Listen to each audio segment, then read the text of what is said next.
मित्रांनो, आजचा धमाकेदार भाग तुम्ही नक्की बघायलाच हवाय. कारण बँडवाल्याच्या वेशात सत्या मीराच्या साथीने सायलीने धूमधडाक्यात प्रियाने घातलेल्या मांडवातच एंट्री घेतली आहे. आणि सायलीला समोर पाहता तिथे सगळे सुभेदार आता हादरवून गेले आहेत. तर जी प्रिया आता कांगावा करायला निघालेली असते त्या प्रियाला तिकडेच खप म्हणत अर्जुने आता सायलीची साथ निभावली आहे. तर प्रतिमाने चक्क पूर्णाईना 20 वर्षापूर्वी दिलेलं वचन तोडून सायली अर्जुनचंच आता धूमधडाक्यात प्रियाने घातलेल्या मांडवातच ठरल्याप्रमाणे लग्न लागलं आहे. परंतु आता सत्या मीराच्या साथीने सायली लग्न मंडपात कशी पोहोचते आणि तिथे प्रतिमा सायलीला दिलेल्या वचनाप्रमाणे तिची साथ देत पूर्णाईनं दिलेलं वचन कसं मागे घेते आणि त्याच मांडवात आता आपल्या सायली अर्जुनचं धूमधडाक्यात लग्न कसं लागतंय ते व्हिडिओत पाहणारच आहोत. शेवटपर्यंत बघायला विसरू नका आणि भाग नक्की कसा वाटला ते कमेंटमध्ये जरूर कळवा. ठरला तर मग मालिकेच्या आजच्या 13 फेब्रुवारीच्या भागात अर्जुन काही केल्या प्रियाला माळ घालायला तयारच नसतो. सर्वच जण अर्जुनला सांगतात की अरे अर्जुन हार घाल, परंतु अर्जुनला हे सगळं सहनच होत नसतं. त्याचे हात आता थरथरत असतात. चैतन्य तर डोक्यालाच हात लावतो. त्याला खूप टेन्शन आलेलं असतं. आता मंगलाष्टिका पूर्ण झाले, पुढच्या विधींनाही सुरुवात होते, परंतु सायली काही अजून पोहोचलेलीच नाही आहे मांडवात. अर्जुनला त्याच्या आणि सायलीच्या लग्नाचा प्रसंग आठवतो, तो म्हणजे एकमेकांच्या गळ्यात हार घातल्याचा. आणि प्रियाच्या जागी अर्जुनला पुन्हा सायली दिसायला लागते. अर्जुनचं आता धीरच होत नसतो प्रियाच्या गळ्यात हार घालण्यासाठी. तेव्हा अश्विन स्वतः अर्जुनचा हात पकडतो आणि त्याला म्हणतो की दादा, अरे तन्वीच्या गळ्यात हार घाल. सर्वच जण खूप टेन्शनमध्ये असतात. सर्वच जण काळजीने अर्जुनकडे पाहायला लागतात. जेव्हा अर्जुन हात वरती करतो तर लोचट प्रिया लगेचच स्वतःच अर्जुनचा हात पकडून आपल्या गळ्यात हार घालून घेते. तर सर्वच जण हसून आता टाळ्या वाजवायला लागतात. प्रिया तिथे गुरुजींना विचारते की आता आमचं लग्न झालं ना गुरुजी, आता आम्ही नवरा बायकोनच झालो ना. तेव्हा प्रियाचा हा उतावीळपणा पाहून तर सर्वच जण तिच्यावरती हसतच असतात. गुरुजी सांगतात की नाही, अजून काही विधी बाकी आहेत. त्या विधी पूर्ण करून जेव्हा तुमच्या गळ्यात मंगळसूत्र घातलं जाईल तेव्हाच तुमचं लग्न संपन्न होईल. तर प्रिया तिथे गुरुजींना म्हणते की चला ना, मग आपण पुढच्या विधी पूर्ण करून घेऊयात. चैतन्य टेन्शनमध्येच विचार करतो की सायली वहिनी प्लीज लवकर ये, आपल्याकडे आधीच वेळ खूप कमी आहे. तर कल्पना प्रियाला म्हणते की तन्वी, अगं विधींच्या बाबतीत इतका उतावीळपणा ठीक नाहीये. इकडे सायली खूपच टेन्शनमध्ये असते. इतक्यातच हवालदार आणि रिक्षावाले दादा येतात. तर हवालदार सायलीला आनंदाची बातमी देतो की आम्हाला वाटलं होतं त्या गाड्या हटवायला आम्हाला 2-3 तास तरी लागतील, परंतु ट्विनच्या गाड्या आल्या आहेत, तुमचं काम झालं आहे, आता रस्ता लवकरच मोकळा होतोय. सायली कुसुमचा आनंद गगनात मावेनासा होतो. तर रिक्षावाले दादा सायलीला म्हणतात की ताई चला, मी रिक्षा काढतो पटकन. तेव्हा सायली कुसुमताई दोघेही खूपच खुश असतात. तर सायली कुसुमताईला म्हणते की माझी देवी माझ्या पाठीशी आहे. हा चमत्कार तिनेच घडवून आणला आहे.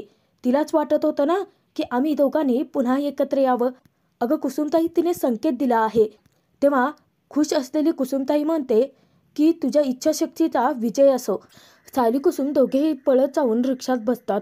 तर आता ट्रॅफिक पूर्ण क्लिअर झालेलं असतं. सायलीचा रस्ताही आता मोकळा झालेला असतो. सायली अर्जुनकडे येतच असते. इकडे पुढच्या विधींना सुरुवात झाली असता जेव्हा प्रियासोबत अर्जुन त्या विधी पूर्ण करत असतो, परंतु त्याच्या मनात असते ती फक्त सायली. सायलीसोबत घालवलेला प्रत्येक क्षण आता अर्जुनला आठवत असतो. तर प्रिया जबरदस्ती अर्जुनचा हात पकडत असते आणि त्याला अगदी त्याच्यावर दबाव ठेवून त्याला सगळ्या विधी संपन्न करायला भाग पाडते. परंतु अर्जुनचं मन मात्र स्थिर नसतंच. सतत त्याला त्याच्या सायलीची आठवण येत राहते. सायलीसोबत घालवलेला प्रत्येक क्षणही आठवतो. तर अर्जुनला सायलीसोबतची पहिली भेट आठवते. एवढंच नाही तर अर्जुन सायलीने मंदिरात लग्न करून सगळ्या विधी ज्या पूर्ण केल्या होत्या, सप्तपदी सायलीसोबत त्याने घेतली होती, ते प्रसंग देखील आता अर्जुनच्या नजरेसमोर उभे राहतात. अर्जुनला आठवतो तो सायलीसोबत हनीमूनला गेल्यानंतर तिच्यासोबत डान्स केल्याचा तो प्रसंगही. त्यानंतर अर्जुनला आठवतो पुढचा प्रसंग, तो म्हणजे सायलीसोबत त्याने साजरी केलेली पहिली त्याची ॲनिव्हर्सरी. अर्जुनच्या कानी नुसता सायलीचा आवाज घुमत असतो. त्याला त्यांच्या वाढदिवसाचाही प्रसंग आठवतो की सायलीने सायलीने स्वतः अर्जुनला त्याचा थोडा वेळ मागितला होता. अर्जुनला हे सगळे प्रसंग तर आठवतात, परंतु अर्जुनला त्याच्या आयुष्यातला सर्वात जास्त आनंदाचा क्षण आठवतो तो म्हणजे त्याच्या सायलीने त्याला प्रेमाची कबुली दिली होती. प्रिया जबरदस्तीत आता अर्जुनला त्या विधी पूर्ण करायला भाग पाडत असते, तर कल्पना त्याच्यावरती दबाव आणते की अर्जुन असं उदासलेल्या चेहऱ्याने बसू नकोस ना, थोडा तरी हस ना. सगळेच जण नुसते आता स्वार्थी आणि निर्दयी झालेले असतात. अर्जुनच्या मनाची कोणाला पडलेलीच नसते, परंतु बिचाऱ्या अर्जुनची या सगळ्यामध्ये किती फरफट होते याची जाणीव फक्त चैतन्याला असते. परंतु चैतन्य सायलीची वाट पाहतच असतो. अर्जुन खूपच टेन्शनमध्ये असतो, तर कल्पना वरून त्याला आता हसण्यासाठी प्रेशराईज करत असते. तर प्रिया तिथे मूर्खासारखं गुरुजींना विचारते की विधी पूर्ण व्हायला अजून किती वेळ लागणार आहे. आता सर्वच जण सुभेदार याचा भलताच अर्थ काढतात. त्यांना वाटतं की प्रियाला त्यांच्या घरी येण्याची जास्तच काही झाले, परंतु प्रियाला मनोमन सायलीची भीती वाटते हे फक्त तिलाच माहिती असतं. तर पूर्णाची तिथे मस्करी करत म्हणते की झालं, नवऱ्याच्या गुडघ्याला बाशिंग बांधलेलं असतं आणि तो लग्नासाठी उतावळी असतो असं म्हणतात, परंतु आपल्या इथे तर उलटच झाले, आपली नवरीच जास्त उतावीळ आहे. तेव्हा प्रताप म्हणतो की पूर्णाई तसं नाही येते, अगं तन्वीला कधी एकदा ती आपल्या घरी येते ना असं वाटतंय, असं म्हणत सर्वच जण तिथे हसत असतात. परंतु सायलीचा विचार करून सतत आता प्रिया गांगरून गेलेली असते. मध्येच येऊन सायलीने काही गोंधळ नको घालायला याची तिला भीती असते आणि म्हणूनच ती गुरुजींना लवकरात लवकर विधी पूर्ण करायला सांगते. तर अस्मिता तिथे मध्ये नेहमीप्रमाणे ना खुपसतेच आणि ती तिच्या बाबांना म्हणते की डॅड तसं नाही आहे, ते आपल्या तन्वीला ना कधी एकदा ती अर्जुनची बायको होते ना असं झालं आहे. आता सर्वच जण पुन्हा हसायला लागतात, परंतु अर्जुन खूपच गंभीर असतो. तर पुन्हा कल्पना त्याला प्रेशराईज करते हसण्यासाठी आणि ती त्याला सांगते की अर्जुन अरे जरा हस ना. तर सुमन काकू म्हणते की अर्जुन अरे लग्नाचे एवढे फोटोज व्हिडिओज काढले जाणार आहेत, मग त्यामध्ये आपला अर्जुन नुसता गंभीरच दिसणार आहे. तेव्हा प्रिया म्हणते की सुमन काकू अगं तसंही काय फरक पडतो, लग्न होणं जास्त महत्त्वाचं आहे ना. प्रिया मूर्खासारखं पुन्हा एकदा गुरुजींना विचारते की मला सांगा गुरुजी, आता हा विधी पूर्ण झाल्यानंतर आपण मंगळसूत्र घालून घेणार आहोत ना, मग लवकर लवकर आठवा ना.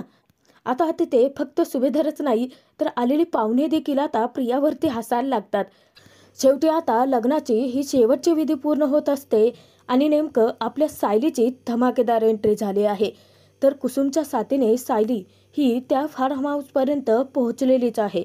जेव्हा ती त्या फार्म हाऊसला पाहते तर तिथे कडक सिक्युरिटी तैनात केलेली असते, परंतु आता प्रियाने सायलीसाठी जे चक्रव्यूह रचलंय त्या चक्रव्यूहाला भेदूनच आता सायलीला अर्जुनपर्यंत पोहोचायचं असतं आणि सायली काही हार मानणाऱ्यातली नसतेच. तर इकडे ज्या काही विधी होमहवनाच्या चालू असतात त्या विधी तर पूर्ण झालेल्या असतात. तेव्हा गुरुजी तिथे अर्जुन प्रिया या दोघांनाही हात जोडायला सांगतात. तर गुरुजी सांगतात की मंगळसूत्र घेऊन या. आता अर्जुनला मोठा धक्काच बसतो. धक्क्याने तो गुरुजींना बाहेर लागतो. तर चैतन्य विमलला देखील आता खूपच टेन्शन आलेलं असतं. चैतन्याला माहिती असतं की सायली येणार आहे, परंतु ती अजूनही आली नसल्याने चैतन्याच्या काळजाची धडधड वाटते की आता पुढे काय होईल याचं त्याला टेन्शन येतं. अर्जुनच्या जीवाची होणारी तळमळ ही स्वार्थी निर्दयी सुभेदार किल्लेदारांच्या लक्षात जरी येत नसली तरी त्या विमलच्या लक्षात आलेली असते. जड अंतकरणाने ती मंगळसूत्र आणण्यासाठी तर जाते. जेव्हा विमलताई मंगळसूत्र घेऊन येते ती मंगळसूत्राचं ताट आता कल्पनाच्या हाती टेकते. अर्जुन जेव्हा ते मंगळसूत्र पाहतो तेव्हा त्याला झटक्यात त्याच्या सायलीची आठवण येते की त्याने मंदिरात ही विधी सायलीच्या साथीने पूर्ण केली होती आणि आता त्याच्या आयुष्यात हे नक्की काय घडतंय. तर प्रिया कल्पनाच्या हातून ते मंगळसूत्राचं ताट घेते आणि गुरुजींच्या हाती टेकते. तेव्हा गुरुजी त्या मंगळसूत्रांच्या दोन्ही वाट्यांमध्ये आता हळदी कुंकू भरत असतात. तेव्हा प्रिया आता दिवसाढवळ्या पूर्ण न होणारी स्वप्न रंगवायला लागते. मनोमन विचार करते की सायली अगं शेवटी तू हरणारच आहेस, कारण माझं आणि अर्जुनचं लग्न फायनली पूर्ण होतंय. मी लावलेल्या सिक्युरिटीमुळे तू शेवटी इथपर्यंत पोहोचूच शकली नाही असा प्रियाचा भ्रम असतो, परंतु आता तो भ्रम लवकरच सायली खोडून काढणार असते. इकडे सायली पटापटा पुढे जाते तेव्हा कुसुमताई आता विचार करत असते. तर सायली थांबते आणि कुसुमताईला म्हणते की अगं कुसुमताई चल ना पटकन, अगं, चैतन्य सर म्हणाले होते की इथे सिक्युरिटी खूप कडक असणार आहे, परंतु लग्नाच्या विधी आता पूर्ण होतच आले असतील ना गं. मला ना खरंच खूप टेन्शन आलं आहे. तेव्हा कुसुमताई म्हणते की तोच तर विचार करते. तेव्हा सायली विचारते की म्हणजे? तिच्या काही लक्षात येत नाही. तेव्हा कुसुमताई सांगते, मी तुला म्हणाले होते ना की तू एकटी नाही आहेस साऊ, मी तुझ्या सोबतच आहे. मग तुझी साथ देण्यासाठी मी एक जुगाड तर लावलाय. तर इकडे लग्न मंडपात गुरुजी अर्जुनला सांगतात की घ्या, आता हे मंगळसूत्र तुम्ही वधूच्या गळ्यात घाला. तर आता एकदा का हा मंगळसूत्राचा विधी पूर्ण झाला तर हे दोघेही पती पत्नी होतील, असं गुरुजींनी सांगितलेलं असतं. तेव्हा प्रिया खूपच उतावीळ होते, खुश होते. तर इकडे सायली विचारते की कुसुमताई, अगं पुढे तू काय करणार आहेस, सांगत का नाही आहेस? तेव्हा कुसुमताई खुश होत म्हणते की अगं सायली, सांगायची काय गरज आहे, तुझ्या तू ऐक ना. तेव्हा सायली म्हणते की म्हणजे? इतक्यातच आता बँड पथक घेऊन मालिकेमध्ये धमाकेदार एंट्री होते ते सत्य आणि मीराची. ते दोघेही आता बँडवाल्यांना घेऊन नाचतच वाजत गाजत आता सायलीपर्यंत येतात. दोघे आता बँडच्या आवाजावरती बिनधास्तपणे नाचत असतात. तर कुसुमताई आता त्यांना सामील होते. आपल्या सायलीला तर कळतच नसतं की नक्की घडतंय काय. ती एकटक त्यांच्याकडे पाहून हसायलाच लागते. कुसुमताईचा प्लॅनही तिच्या अजून लक्षात आलेला नसतो. आता बिनधास्तपणे नाचून झाल्यानंतर सत्या म्हणतो सायलीला की सायलीताई, आता तुमच्या प्रियाचा बँड वाजवायला आम्ही आलोत की. आता तुम्ही सांगा की तिचा बँड कसा वाजवायचा आहे ते, का तुणतुण्यापासूनच चालू करायचा आहे. तेव्हा मीरा कुसुमताई हसत असतात. सायली विचारते की माफ करा दादा, मी तुम्हाला ओळखलंच नाहीये. तेव्हा मीरा म्हणते की कुसुमताई, आमच्याबद्दल यांना काही सांगितलं नाही होय. तेव्हा सायली आश्चर्याने त्यांच्याकडे पाहायला लागते. तर कुसुमताई म्हणते की सांगेन ग, तू आधी मला भेट तरी. आणि या दोघी आता एकमेकींना खट्टमिठी मारतात. तर सत्या म्हणतो की कुसुमताई, तुम्ही आमच्यावरती जी जबाबदारी सोपवली आहे ना, आता ती पूर्ण करायला आम्ही खंबीर आहोत. कुसुमताई म्हणते की सायली, मी तुला म्हटलं होतं ना तू एकटी नाही आहेस. ही सत्या आणि मीरा, माझी सांगलीची मावशी आहे ना, तिची नात आहे ही मीरा, आणि हा सत्या तिचा नवरा आहे. तेव्हा सायली म्हणते की काय? ती म्हणायला लागते की मला ना खूप टेन्शन आलं होतं दादा. मला कळतच नव्हतं की या पहाऱ्यातून मी अर्जुन सरांपर्यंत कशी पोहोचणार आहे. तेव्हा सायली तिथे विचारते की तुम्ही त्या पहारेकरांना कुठे घेऊन जाणार आहात का? तेव्हा मीरा म्हणते, अहो तेवढा वेळच आपल्याला पुरणार नाही आहे. अहो तुम्हाला तुमच्या यांच्यापर्यंत पोहोचवण्यासाठी आमच्या यांनी चांगलं डोसकं लावलंय. सायली विचारते की म्हणजे? तेव्हा बँडवाल्याचे कपडे दाखवत मीरा पुढचं प्लॅनिंग सायलीला समजावते की तिला नक्की काय करायचं आहे ते. सायली आश्चर्याने विचारते की हे काय आहे? तेव्हा सत्या म्हणतो की अहो, हे तुमचं आत जाण्याचं तिकीट आहे. तुम्ही कसं वाऱ्यासारखं आतमध्ये चाल ना, ते तिथे उभं असलेल्या पहारेकरांना कळणार सुद्धा नाहीये. सायली विचारते की म्हणजे? तरीही तिच्या काही प्लॅन लक्षातच येत नाही. तेव्हा सत्या म्हणतो की हा बँडवाल्याचा ड्रेस तुम्हाला घालायचा आहे. तर बँडवाल्याची जी टोपी असते ती सत्य स्वतःच्या हाताने सायलीच्या डोक्यावरती घालतो. तेव्हा सायली आश्चर्यचकितच होते. तर कुसुम मीरा दोघी आता बँडवाल्याचा जो ड्रेस आहे तो सायलीला घालतात. तेव्हा त्या दोघीही सायलीला मदत करतात. आता सायली सज्ज असते प्रियाने रचलेला चक्रव्यूह वेचून तिच्या अर्जुनपर्यंत पोहोचण्यासाठी. कुसुमताई सायलीचं कौतुक करत म्हणते की सायली, अगं किती मस्त दिसतेस तू. तेव्हा मीराही म्हणते की हो ना, आता बँडवाल्याच्या साथीने तुम्ही आतमध्ये चाल. तेव्हा सत्या म्हणतो की आणि आत गेल्यानंतर कोणाला कळणार सुद्धा नाही की तुम्ही यातल्याच एक होता. तेव्हा सायली खूप खुश होते. आता तिला तिच्या अर्जुनपर्यंत पोहोचण्यासाठीचा मार्ग मिळालेला असतो आणि त्यात सत्या मीराची खूप मोठी मदतही झालेली असते. सायली हात जोडून त्यांचे आभार मानते. तेव्हा सत्या म्हणतो की ताई, अहो प्रेम मिळवण्यासाठी जी धडपड करेल ती करता येईल ना. तुम्ही उपकाराची भाषा का करताय? माणसाने एकमेकाने ची प्रेमाने मदत करायची असते. तेव्हा मीराही म्हणते की हो, आणि हे सगळं तुम्ही तुमचं प्रेम मिळवण्यासाठी करताय ना. परंतु प्रेम मिळवण्यासाठी ना ताई, कधी कधी सासरची माणसं अडवी येतात, नाहीतर कधी कधी नवरेच चिवट वागतात, असं मीराने सत्याकडे पाहून म्हणता सायली कुसुम आता मीरा सुद्धा त्यांच्यामध्ये सामील होते आणि त्या तिघीही आता फिदी हसायला लागतात.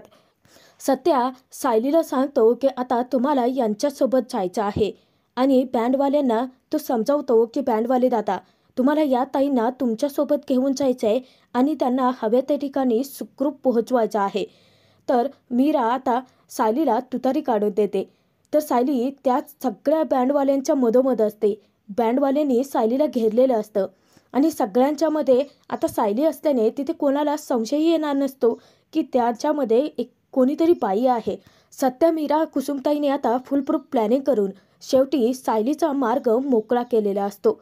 तर सायली त्या बँडवाल्याच्या मधोमध असते आणि जेव्हा सिक्युरिटी गार्ड त्यांना म्हणतात की अरे केवढा उशीर केलात तुम्ही, आतमध्ये सगळेच जण वाट बघतायत, तर सायलीला त्या बँडवाल्यांनी घेरलेलं असतं की जेणेकरून त्या सिक्युरिटी गार्डला संशय येऊ नये. आता त्यांच्याही लक्ष सायलीकडे नसतं. तेव्हा सायली अगदी बिनधास्तपणे त्या कडक पहाऱ्यातून आपल्या अर्जुनकडे चालत जातेच. तर तोपर्यंत तिकडे आता विधी पूर्ण होणार असतो, कारण गुरुजींनी सांगितल्यानुसार ही शेवटची विधी असते. एकदा का अर्जुनने प्रियाच्या गळ्यात मंगळसूत्र घातलं की हे लग्न संपन्न होणार असतं. परंतु प्रियाचा तिच्याच लग्नात आता खूपच मोठा पोपट होणार असतो. प्रिया शेवटी काय हरणारच असते. सायलीने चॅलेंज केल्याप्रमाणे सायली आता त्या मंडपात पोहोचलेली असते. तर गुरुजी जेव्हा अर्जुनला प्रियाच्या गळ्यात मंगळसूत्र घालायला सांगतात, अर्जुनचा धीरच होत नसतो. अर्जुन खूप मोठ्या धक्क्यात असतो. तर कल्पना तिथे त्याला प्रेशराईज करायला लागते की अर्जुन, अरे तन्वीच्या गळ्यात मंगळसूत्र घाल. परंतु मध्येच आता तुतारीचे आवाज यायला लागतात. तर सायली मुद्दाम जोरजोराची तुतारी वाजवायलाच लागते. तेव्हा ते सगळ्यांनाच खटकतं. आता गुरुजी पुढे काही बोलणार तर सायली मुद्दाम पुन्हा पुन्हा ते वाजवायलाच लागते. तर प्रताप चिडून म्हणतो की अरे काय चाललंय, गुरुजी काय सांगतायत साधं ते ऐकूही देत नाहीयेत, कोण आहे. अर्जुन अगदी थरथरत्या हातानेच त्या थाटातील मंगळसूत्र उचलतो आणि जेव्हा तो प्रियाला घालणार तर सायली मुद्दाम जोरजोराची तुतारी पुन्हा वाजवायला लागते. आता त्या तुतारीचा आवाज ऐकून सगळ्यांच्या डोक्यातच तिडीक जाते.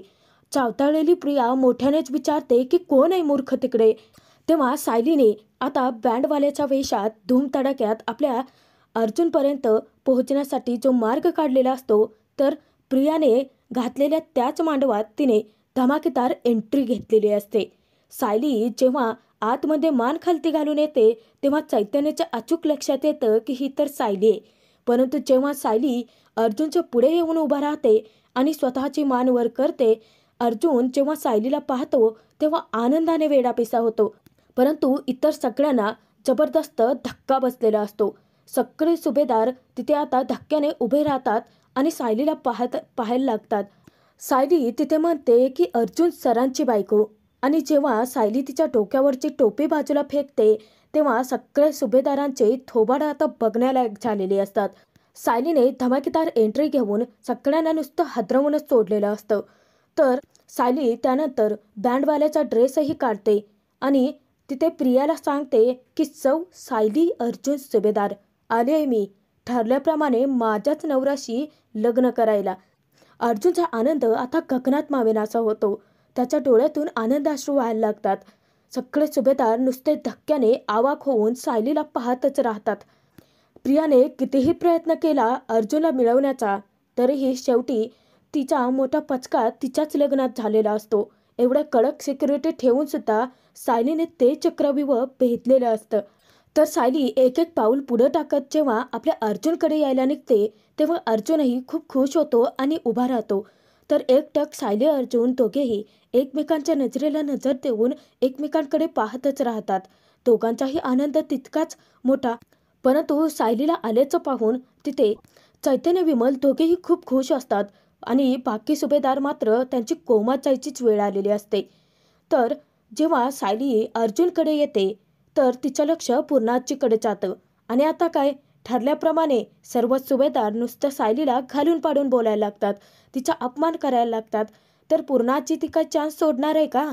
तर पूर्णाजी लगेचच सायलीला म्हणते की अगं किती वेळा सांगितलं तुला, तुझा या लग्नाशी काडीचाही संबंध नाहीये, तरी परत परत इथे का तडमडतेस. तेव्हा सायली त्यांनाही सडेतोड उत्तर देते की मी हे लग्न मोडायला आले. सुभेदारांच्या पायाखालची जमीनच हादरते. तेव्हा तिथे कल्पना म्हणते की आम्हाला वाटलंच होतं की शेवटच्या क्षणी तू येऊन नक्कीच काही ना काहीतरी गोंधळ घालशीलच. आता प्रतिमाही धावत येते सायलीचा आवाज ऐकून आणि प्रतिमा जेव्हा सायलीला पाहते तर सायलीला पाहून तीही तितकीच खुश होते. तर कल्पना तिथे आता सायलीचा अपमान करत भरलेल्या मांडवातून तिला आता निघून जायला सांगते. तेव्हा सायली कल्पनाला म्हणते की माफ करा आई, मी आता निघून नाही जाऊ शकत. मागच्या वेळेस तुम्ही मला सांगितलं निघून जायला आणि तुमच्या आदरापोटी मी निघूनही गेले. आजही मी तुमचा तितकाच आदर करते, परंतु मी इथून निघून नाही जाऊ शकत, कारण आमच्या दोघांचंही आमचं एकमेकांवरती खूप प्रेम आहे आणि यांची बायको तर फक्त मीच होऊ शकते. असं म्हणत तिथे सुभेदारांना सायलीने हातरवून सोडलेलं असतं. चावताळलेली प्रिया लगेच नाक खुपसत सायलीला म्हणते की चल इथून निघ, हे काही खरं नाही आहे. अर्जुनचं तुझ्यावरती प्रेम वगैरे काहीच नाही आहे. तेव्हा सायली तिचेच दात तिच्याच घशात घालते आणि तिला सडेतोड उत्तर देते की माझ्यावर प्रेम आहे की नाही त्यांचं ते सांगतील ना, तू का मध्ये पडतेस. चावताळलेली प्रिया पुन्हा सायलीला म्हणते की कारण मी हे तुला सांगते, आम्ही दोघंही आता लाईफ पार्टनर होणार आहोत. अर्जुनची बायको फक्त मीच होऊ शकते. असं प्रियाने म्हणताच सायली तिला म्हणते की आता हेही सत्य मला त्यांच्याच तोंडून ऐकायला आवडेल. ऐनवेळी धमाकेदार एंट्री घेऊन सायलीने आता प्रियाचं लग्नच मोडलेलं असतं. तर अर्जुनही आता सायलीची साथ देतो. आपल्या सायलीने एवढे धाडस दाखवून इथपर्यंत आली आपल्यासाठी, तर अर्जुनही तिची साथ देतो आणि सगळ्यांसमोर तो सांगून टाकतो की तन्वी जे म्हणते ते मी माझ्या आयुष्यात कधी म्हणूच शकत नाही. तेव्हा सायलीही खूप खुश होते. अर्जुन आता त्याच्या सायलीकडे धाव घेणार तर कल्पना त्याला अडवते आणि त्याला धमकवते, त्याला प्रेशराईज करत म्हणते की अर्जुन, तू आता कुठेही जायचं नाही आहेस. तेव्हा पूर्णाजीही आता काही कमी नाही. पूर्णाजी अर्जुनवरती दबाव टाकते आणि त्याला प्रेशराईज करत म्हणते की अर्जुन, तू मला शब्द दिला होतास, हे विसरू नकोस. आहे त्या ठिकाणीच थांब. तेव्हा रविराजही लगेच आपल्या लेकीची बाजू उचलून धरतात आणि ते म्हणतात की अर्जुन, आधी सगळ्या विधी पूर्ण होऊ देत. तन्वी तुझी बायको होईल, मग तुला जिथे जायचं तिथेच जा. बिचारा अर्जुन आता कोंडीत सापडतो. रविराजांची मनस्थिती समजून घेत आता सायली रविराजांना म्हणते की रविराज काका, हे बघा, तुम्हाला जितका कायदा कळतो ना त्यापेक्षा जास्त प्रेम कळतं. सायली आता अर्जुनकडे जाते आणि अर्जुनच्या पुढे उभं राहून म्हणते की यांचं फक्त माझ्यावरती प्रेम आहे. हे प्रियाशी लग्न करूच शकत नाहीत आणि तरीही तुम्हाला वाटतं की प्रियाशी यांनी अजूनही लग्न करावं. आता खूपच मोठा तमाशा उभा राहिलेला असतो, कारण चावताळलेली प्रिया ही सायलीकडे येते आणि सायलीला म्हणते की चल निघ इथून, कारण माझे बाबा फक्त माझ्या आनंदाचा विचार करतायत आणि आता माझं अर्जुनशी लग्न होतंय, चल निघ इथून. असं म्हणत प्रिया आता सायलीचा हात पकडते आणि तिला दूर ढकलणार. अर्जुन प्रियावरती ओरडतो की तन्वी, मी गप्प आहे म्हणून माझ्या सहनशक्तीचा अंत बघू नकोस, सोड त्यांचा हात. प्रिया ऐकायला तयार नाहीये म्हटल्यानंतर अर्जुन तिच्यावरती पुन्हा जोराचा ओरडतो की सोड म्हटलं ना. तेव्हा प्रिया ही मागे सरकते. तर कल्पना ही आता सायलीला खूप काही सुनावते. ती म्हणते की आमच्या आनंदावरती विरजण टाकल्याशिवाय तुला काही झोप लागत नाही आहे का गं. तर आता तिथे जो अश्विन आजपर्यंत गप्प होता, सायलीच कशी योग्य आहे ते त्याला वाटत होतं, तोही आता सायलीला ऐकवायला लागतो. तो म्हणतो की इथे आमचे खूप सारे पाहुणे आले आहेत, उगाचच त्या पाहुण्यांसमोर सुभेदारांची लाज काढू नकोस, चल निघ इथून. तर अर्जुनला इतका मोठा धक्का बसतो की अश्विनही असा वागू शकतो. तेव्हा प्रिया त्याला म्हणते की अश्विन, ही बाई अशी नाही ऐकणार आणि ती सिक्युरिटीला हाक मारते. अर्जुन आता खूपच चावताळलेला असतो. प्रिया जोरजोराचा कागावा करत सिक्युरिटीला जोरजोराच्या हाका मारत असते. तेव्हा सिक्युरिटी काही लवकर येत नाही. तर सायली घरात तिथे सर्वांना हात जोडून विनंती करते की आई, बाबा, पूर्णाजी, हे बघा, कॉन्ट्रॅक्ट मॅरेजचं प्रकरण लपवून आम्ही खूप मोठी चूकच केली, परंतु त्याची शिक्षा आम्हाला आयुष्यभर देऊ नका ना. तर चिडलेली प्रिया म्हणते की कुठे तडमडलेत हे सिक्युरिटी, आणि ती पुन्हा मोठमोठ्याने हाका मारायला लागते. जेव्हा ते सिक्युरिटी गार्ड दोन्ही धावत येतात आणि ते विचारतात की प्रियाला की हो मॅडम बोला ना, तेव्हा चावताळलेली प्रिया सगळ्यांच्या समोर मागचा पुढचा विचार न करता त्या सिक्युरिटीच्या कानफाडात लगावून देते आणि ती त्यांना सुनावते की तुम्हाला सांगितलं होतं ना की या मुलीला आतमध्ये अजिबात येऊ द्यायचं नाही. मग ही मुलगी इथे आतमध्ये काय करते, कसले पैसे घेता तुम्ही, कसली कामं करताय, ती त्यांच्यावरतीच आता चिडचिड करायला लागते. तर प्रिया सायलीला हाताला धरून त्या सिक्युरिटीला बाहेर काढायला सांगते. तर जेव्हा तो सिक्युरिटी सायलीला हात लावणार, अर्जुन सायलीची ढाल बनून तिच्या पाठीशी खंबीरपणे उभा राहतो आणि त्या सिक्युरिटी गार्डचा हात पिरगाळून त्याला त्याची लायकी दाखवून देत म्हणतो की तुमची जागा बाहेर आहे. कुठे? गेटच्या बाहेर. तिथे जाऊन थांबायचं. चला निघा. आता अर्जुनने प्रियाचा हाही प्लॅन फ्लॉप केलेला असतो. अर्जुन तिथे सगळ्यांच्या समोर प्रियाला तिची लायकी दाखवून देतो. तो म्हणतो की आजपर्यंत मी गप्प होतो कारण मी पूर्णाचीला वचन दिलं होतं. आजपर्यंत मी तन्वीचं सगळं वागणं तिच्या शब्दासाठी सहन करत राहिलो, परंतु आत्ता नाही. इथून पुढे जर कोणीही माझ्या बायकोला हात जरी लावला तर त्याची गाठ माझ्याशी आहे. अर्जुनने आता सगळ्याच सुभेदारांना हादरवून सोडलेलं असतं आणि सायलीने धाडस जे दाखवले त्या धाडसाचं कौतुक करत तिची साथ देण्यासाठी खंबीरपणे तिच्या पाठीशी उभाही राहतो. तर मित्रांनो, आजचा हा भाग इथेच संपतोय. पुढील भागात आपण पाहूयात प्रतिमा आता सायलीला दिलेल्या वचनाप्रमाणे तिची साथ द्यायला खंबीरपणे उभी राहते आणि पूर्णाईला म्हणते की या सगळ्यांच्या मुळाशी मला तुम्ही दिलेलं वचन आहे ना पूर्णाई. तेव्हा पूर्णाची म्हणते की हो, जोपर्यंत तुझ्या वचनातून मी मुक्त होत नाही तोपर्यंत ते वचन मला निभावावं तर लागणारच आहे ना. तेव्हा प्रतिमा सगळ्यांच्या समोर पूर्णाचीला दिलेलं वचन मागे घेते आणि प्रियाला जबरदस्त हादरवूनच सोडते. तर पूर्णाचीने आता वचनच मागे घेतलंय म्हटल्यानंतर तिला काही करताच येत नसतं. तेव्हा अर्जुन म्हणतो की पूर्णाची, अगं तू दिलेलं वचन जर प्रतिमा त्याने मागे घेतलं असेल तर मी दिलेलं 7 जन्माचं वचन आता मला पूर्ण करू देत. मला लग्न करायचं आहे ते माझ्याच बायकोशी. शेवटी अर्जुन धूमधडाक्यात त्याच प्रियाने घातलेल्या मांडवात आपल्या सायलीशी लग्न